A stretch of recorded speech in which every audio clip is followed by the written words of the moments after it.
نحمدہ و نصلی علی رسول الکریم اما بعد فاعوذ باللہ من الشیطان الرجیم بسم اللہ الرحمن الرحیم وننزل من القرآن ما هو شفاء ورحمۃ للمؤمنین ولا یزید الظالمین الا خسارا۔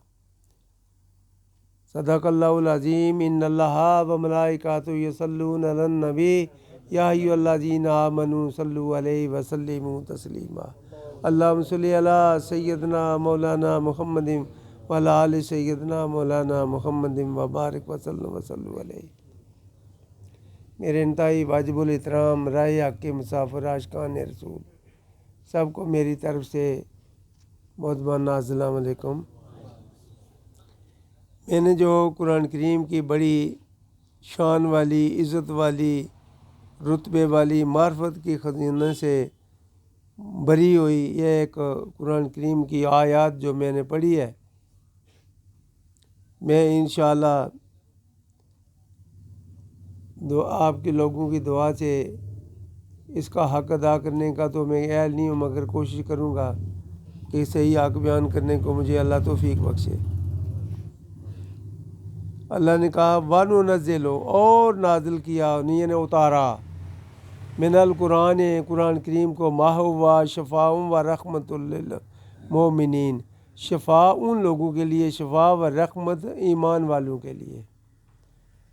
یہ قرآن کریم نے وعدہ کر رکھا ہے کہ نازل کیا، اللہ نے کہا نازل کیا ہم نے قرآن کریم کو شفا و رحمت ایمان والوں کے لیے، مومنوں کے لیے، جو اس پہ ایمان بھی رکھتے ہیں، گناہ سے بچتے ہیں، تو اللہ سے ڈرتے ہیں۔ ولا یزید الظالمین، اور جو ظالم لوگ ہیں ان کو باہر نکال دیا جی، کتنا بھی کوئی گناہ گار ہو۔ تو ہم لوگ کہتے ہیں نا کہ بے شک گناہ گار تو بے شمار ہیں، اس کی رحمت سے زیادہ نہیں ہے، مگر یہ دیکھا اس نے کوئی رحمت اور برکتیں بھی عطا کی تو ایک ٹولہ جو ہے وہ باہر نکال دیا، اپنی رحمت سے باہر نکال دیا۔ وہ کون؟ ظالم ہے، ظالم لوگ۔ ولا یزید الظالمین الا خسارا، اور ظالموں کے لیے خسارہ ہے، باقی سب کے لیے رحمت ہے، شفا بھی ہے۔ بیمار ہو تو یہ پڑھو تو شفا ہے، خاص کر جو شوگر کے مرض ہیں جن کو، وہ اس کا ورد رکھے تو انشاءاللہ شوگر کی مرض جاتی رہے گی۔ ورد بھی رکھے اور جیسے کما حق کو نماز پڑھنے کا حق ہے وہ ادا کرے، صحیح تھم تھم کر۔ یہ ایسے ہم لگاتے ہیں نا، سبحان ربی اللہ سبحان ربی اللہ، کوئی مگر لگے ہے یار، اس بڑی شان والے کا نام لے رہے ہو، پھر خوف اندر نہیں آ رہا، اندر وہ خوف نہیں آ رہا۔ وجہ کیا ہے؟ دروازہ بند ہے، وہ دروازہ کھولو یار، وہ دروازہ کھولو، دروازہ کون کھولو؟ دل کا دروازہ کھولو، دل کا دروازہ کھولو، بارگاہ الہی میں پیش رکھو کہ یا اللہ تیرا ہی منگتا، میں پکار رہا، تجھے ہی پکار رہا ہوں، تیرا منگتا تجھے ہی پکار رہا ہوں۔ کبھی ہو سکتا ہے پھر رکت نہ آئے، اندر داخل نہ ہو، دروازہ بند ہو تو پھر آئے کیا کیسے؟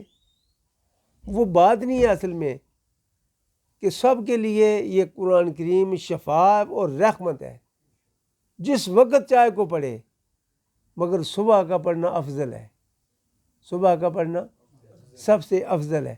تو جب صبح اسے پڑھا جائے تو اس کی اور زیادہ ہے، کیونکہ صبح جب تلاوت قرآن کی جائے تو 7 فرشتے آپ کے ساتھ وہ لیتے ہیں، جو وہ سنیں گے وہ بھی آپ کے نامہ اعمال میں ثواب ہوگا، اس لیے وہ آپ کی برکت میں اور وسعت ہوگی، اور زیادہ فائدہ ہوگا۔ تو ویسے جس وقت بھی پڑھے فائدہ ہی فائدہ ہے۔ تو مومن وہ ہے، یہ کہا کس کے لیے؟ شفا بھی ہے، بیماریوں کے لیے شفا بھی ہے، رحمت بھی ہے۔ یعنی کوئی اگر رحمت سے جب دور ہو جاتا ہے، کوئی بیماری جنم لے لیتی ہے، کوئی مقدمہ، کوئی لڑائی، کوئی جھگڑا، رحمت والے کے نزدیک ہے، شیطان کیسے آئے گا؟ وہ تو رحمت کے سائے میں ہے، تو سائے میں بیٹھا دھوپ کیسے لگے گی؟ وہ تو نہیں ہوگا۔ تو اللہ تبارک تعالیٰ کی رحمت ان لوگوں کے لیے ہے جو اللہ تبارک تعالیٰ کی حکم کی فرم و برداری کرتے ہیں، ایمان والے لوگ ہوتے ہیں، مومن لوگ ہوتے ہیں، تو ان کے اس ٹولے سے ظالم کو نکال دیا گیا۔ یہ نہیں کہ ایک کسی انسان سے ظلم کر رہا ہے، نہ کسی کے دھوکہ دہی سے کسی سے پیسے وصول کر لیتا ہے تو اس کو دیتا نہیں واپس۔ کسی کے ساتھ، جانور کے ساتھ بھی اسے ظلم کرتا ہے۔ ظالم گویا کہ کوئی بھی ہو، کسی پہ بھی ظلم کرتا ہے، یہ نہیں کوئی ایک انسان پہ، کسی پہ بھی ظلم کرتا ہو، ان کو اللہ تعالیٰ نے باہر نکال دیا۔ ہر دکھیا کے دوست بن کر رہیں، اللہ کی دوستی کا بہترین راستہ موار دیکھیں گے۔ اور میں ایمان کی پوری قوت سے کہہ رہا ہوں، ان لوگوں کو رشتہ دار بنا لیں، جیسے یہ بابا دیکھا آپ نے، تو ان لوگوں کو رشتہ دار بنا لیں، ان سے محبت کریں، اللہ آپ سے محبت کرے گا۔ کیوں؟ یہ کس لیے ہے؟ اللہ کے لیے۔ تو جو اللہ کے لیے محبت کرتا ہے کسی سے، حب اللہ، محبت کرو اللہ سے۔ جو لفظی ترجمہ اس کا ہے نا، وہ یہی ہے کہ حب اللہ ہے، محبت کرو اللہ سے۔ للہ یعنی اس کے لیے، اللہ کے لیے، یعنی جس سے بھی ہم اس سے محبت اگر کی ہے تو کس کے لیے؟ اللہ تیرے لیے۔ میرا تو کوئی رشتہ دار نہیں، تیری مخلوق ہے، تیرے نبی کا امتی ہے، میرے پاس آیا، تیری رحمت کی تلاش میں آیا، تو میں ان کے ساتھ شفقت میں پیش آؤں گا، تو یہ بھی اس کی محبت ہے۔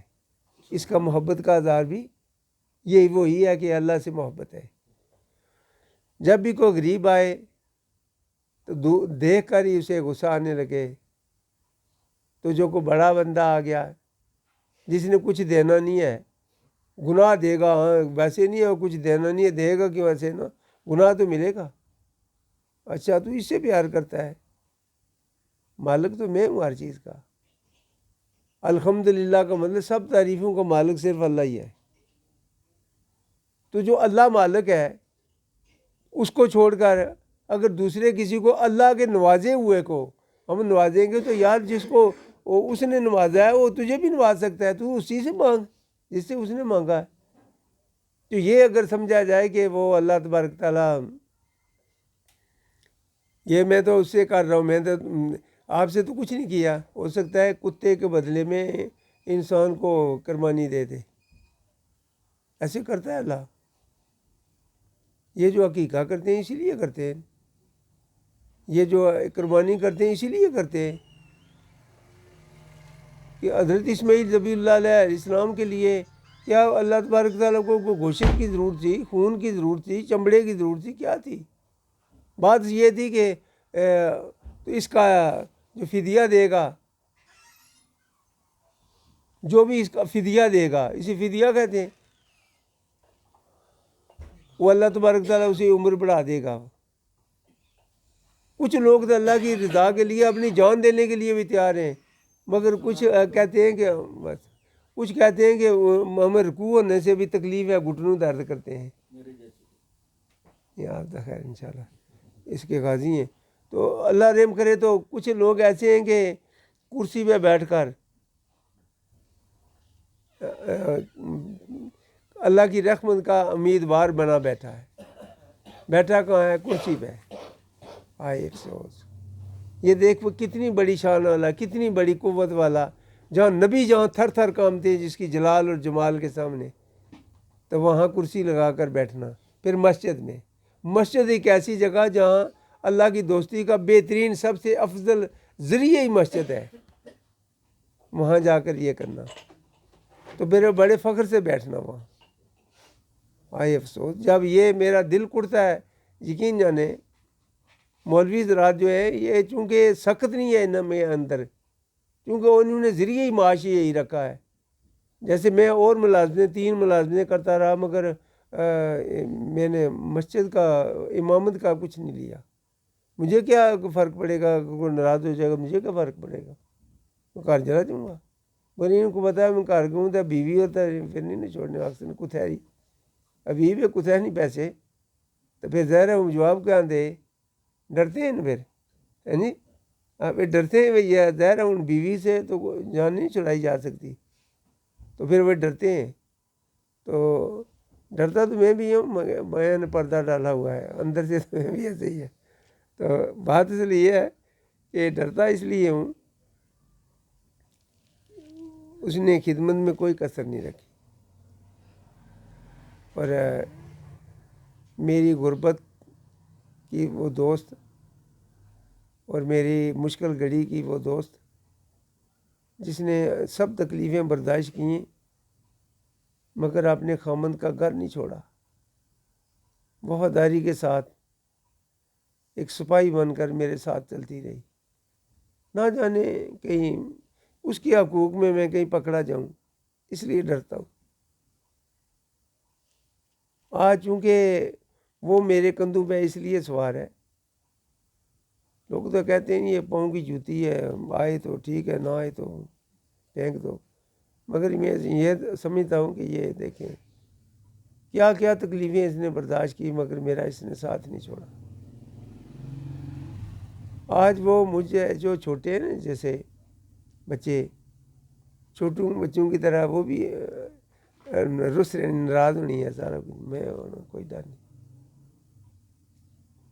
میں محسوس ہونا بھی جس طرح 6 سال نے کہا کہ نہیں ضد کرنے اس طرح، اور اسی پتہ نا میرا نعم البدل اس کو کوئی نہیں، واقعی ایسی بات ہے۔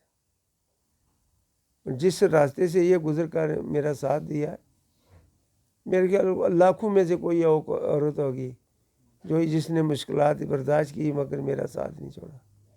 اور بچے آج میں 9 بچوں کا باپ ہوں، پھر بھی اس کو جو خیال ہے کہ میں نے پانی رکھنا ہے، میرے خامند کے جو ٹیبل ہے اس پہ پانی نہیں ہے، پانی کی بوتل نہیں ہے، کپڑے کا خیال رکھنا، باہر جائیں تو دیکھیں کہ وہ کپڑا اس کا گندا تو نہیں ہے۔ یہ دیکھیں پھر عورتوں کے حقوق کے بارے خامند بھی تو شناس ہونا چاہیے، یہ بھی تو نہ کرے گے یار۔ اس لیے ظلم چاہے بیوی سے کرتا ہے کوئی، چاہے ماں کی نافرمانی کرتا ہے، یہ ظلم میں آتا ہے، یا کسی پڑوسی سے کرتا ہے، کسی کا راستہ روکتا ہے، وہ بے بس بیچارہ خاموش ہو کر رو پڑے گا، کیا کرے گا؟ جب دولت ملی تو لوگوں کو تنگ کیا، ایسے لوگوں کے لیے رحمت کا بے شمار رحمت ہوتے ہوئے ان کو باہر نکال دیا۔ تجھے نہیں، تجھے خسارہ ہے، کوئی نہیں، تجھے ظالموں کو لیے خسارہ ہی خسارہ ہے، تجھے میری رحمت سے کچھ نہیں ملے گا۔ تو میرے دوستو یہی خیال رکھنا، جب بھی آپ کے پاس کوئی دکھیا، کوئی غریب، کوئی مسکین عاجز، اس کو سینے سے لگانے کی کوشش کرنا، اس کو سینے سے لگانے کی کوشش کریں، یہی سمجھیں کہ میں اللہ کا قرب کا جو راستہ وہ مہار ہو گیا ہے، وہ اللہ کا قرب نصیب ہوگا۔ تو یہ عبادت، رکوع، سجود، اس کے علاوہ جو مالی عبادت ہے یہ بھی کریں، جو کسی کے پاس ہے، جتنے جس قابل ہے وہ بھی کسی کو دیتے جائیں، تاکہ اس کے غریب مسکین جو اس کے لاڈلے اللہ کے، ان کے ساتھ ہم پیار کریں گے تو اللہ ہم سے پیار کرے گا، اسی کا نام ہے حب للہ۔ آخر دعوانا الحمدللہ رب العالمین۔